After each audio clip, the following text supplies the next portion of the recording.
I'm Jackie. I'm a Pilates teacher at Zenith Yoga, and I'm just going to be running through today an ab series that you can do without any props and at home, and it's all lying down. But before I get started, I just want to speak a little bit about Pilates breathing.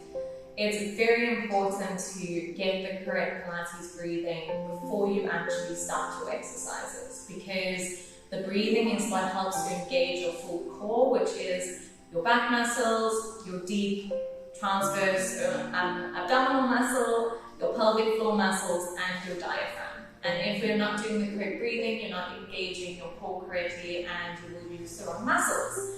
So when we do Pilates breathing, we do lateral breathing.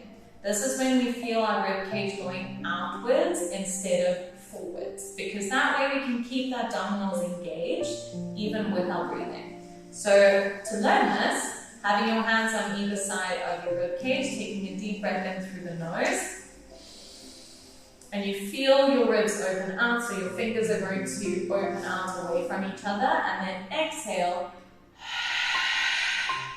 Nice and deep through the mouth, you will feel the ribs coming in towards each other and down towards the hips. So just to show that again.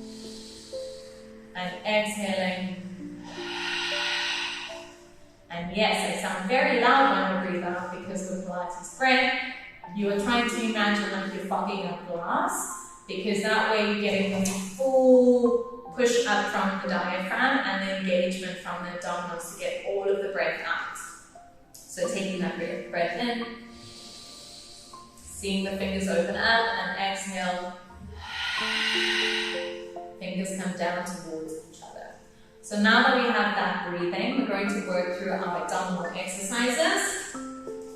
Starting lying down on your back. I often say this in my class that I like to work in neutral spine. It's when you have a little bit of space underneath your lower back, because no one walks around with a flat spine like this. So if you're working in neutral spine, then that way you're also going to be encouraging a habit within your body to use those abdominals throughout your day, or your whole core throughout the day. So we have a little space underneath the lower back. This is what I call my little birdie. Please make sure you keep the bird alive. So there's a little bird underneath the lower back. Pelvis is nice and stable. You'll see the abdominals are flat, they're not curved under. Alright, from here, starting with our knee folds to warm up. Inhale, and on your exhale, you're just bringing your leg up to 90-90. Inhale, slow release back down again, making sure to keep the torso silent. You are working through the abdominals, so you feel the abdominals contract before you lift the leg, because the work should be coming from the core and less so from the legs.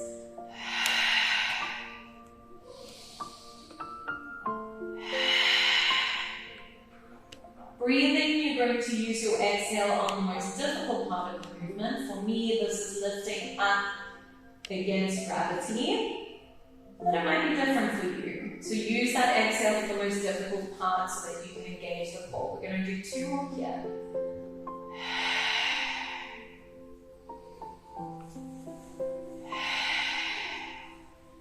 And now we're nice and warm, we're going to start moving into marching. Exhale, you slowly pass your legs past each other, moving through the hips, keeping your knees at 90 degrees.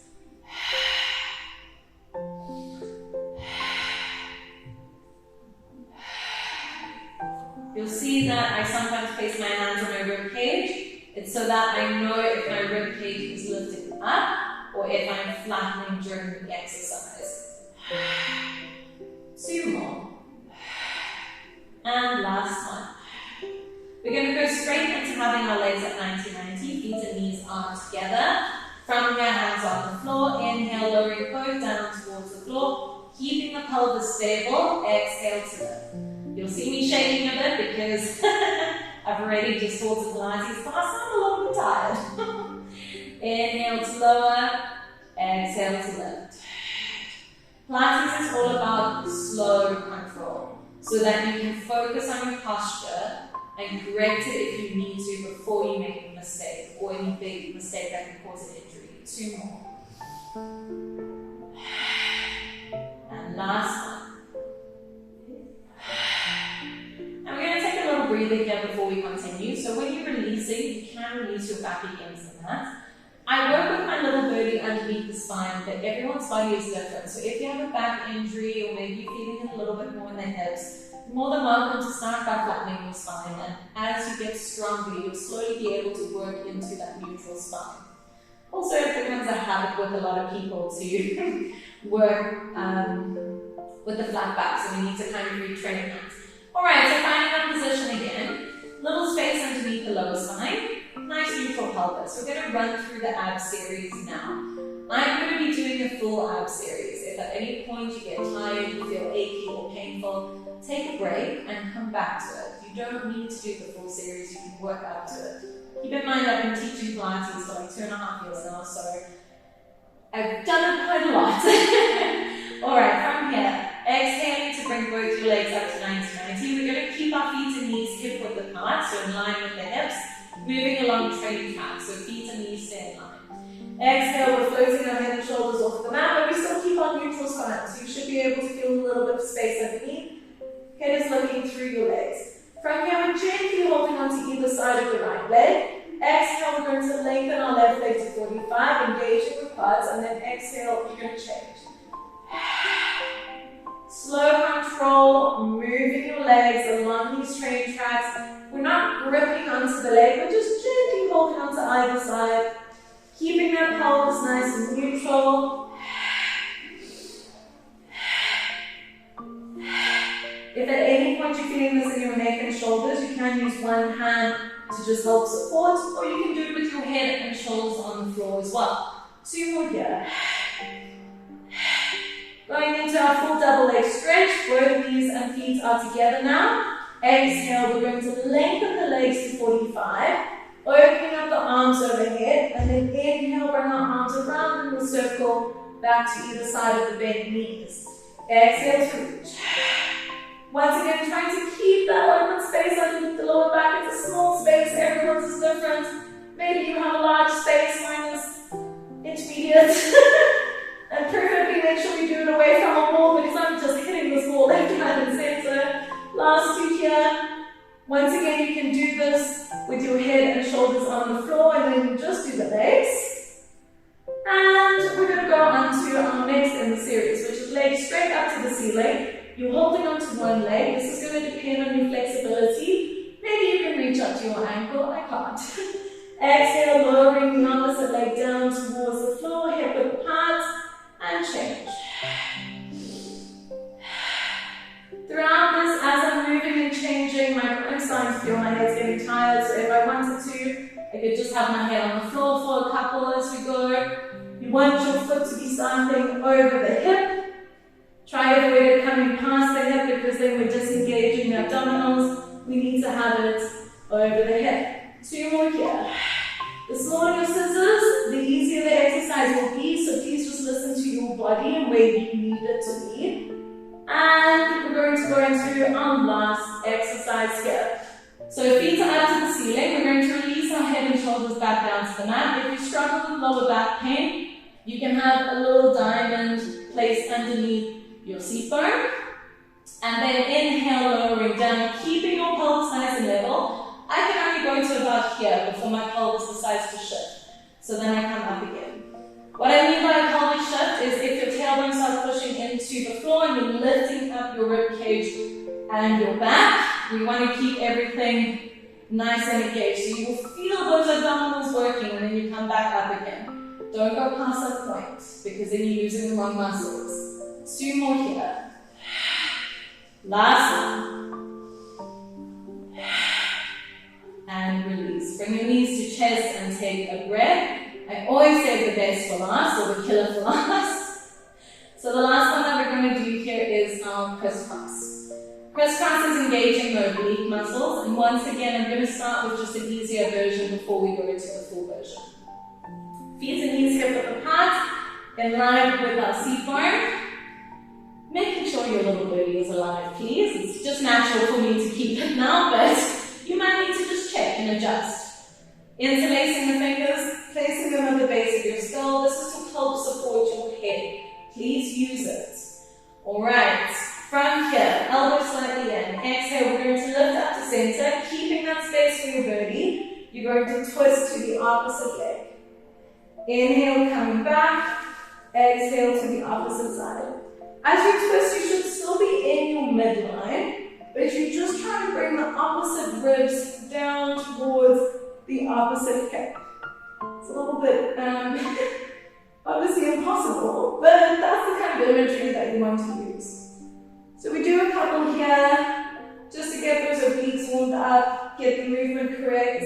We have both of our seat bones moving down evenly onto the floor, so you can tell my legs and my hips while my pelvis are staying nice and stable, nothing is changing in my lower body.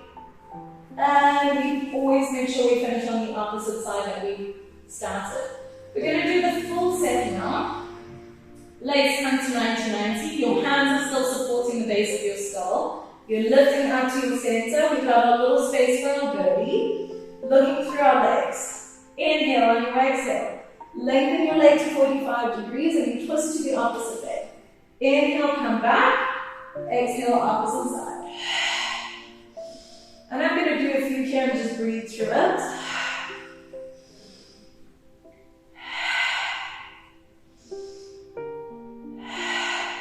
The lower your leg, the more challenging it will be when you straighten it. So if you maybe want something a little bit easier, legs go up to the ceiling. If you really want to challenge yourself, your legs go all the way down just before the floor. Last one here. And release. And just as much as abdominal work and the correct engagement is very important, so is a warm-up and a cool-down. So I hope you warmed up at the start of this exercise. But we did most of it with a very quiet spine, keeping it in a neutral position. So because of that, there shouldn't be any tweaks or fringes because there's not a lot of movement in the spine.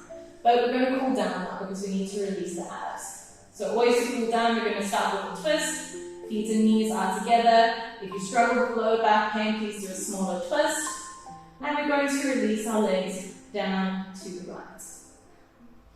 If you like a deeper stretch, you can always start by putting your leg on top, so right leg on top of left and then lowering down. These are just options for you. Taking the stretch here, you're going to hold it for 30 seconds.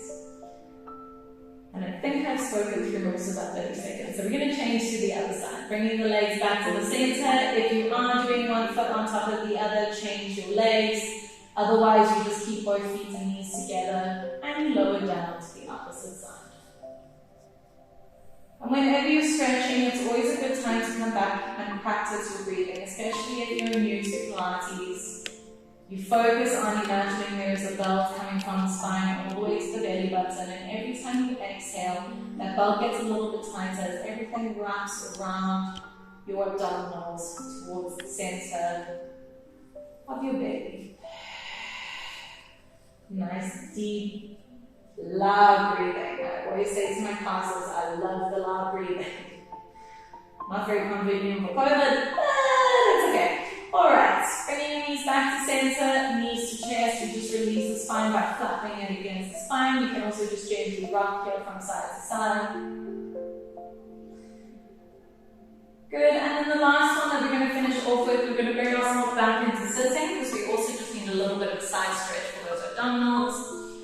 Arm coming up, opposite arms on the floor, and you exhale and you reach over. Feeling your opposite hip gluing down into the mat.